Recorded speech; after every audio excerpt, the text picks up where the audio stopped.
Here's how to connect your Facebook page to your Instagram account in less than 60 seconds.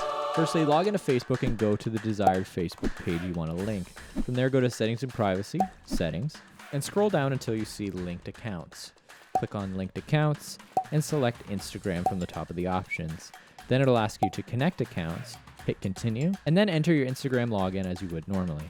Once you've logged into Instagram, you'll now get a notification that your Facebook page has been connected to your Instagram profile. To verify and complete this connection, but just go back to Instagram, go to your profile and select Edit Profile. Now scroll down until you see Page. From there, you're going to want to click on Confirm and review the connection to make sure that it is working and is authorized.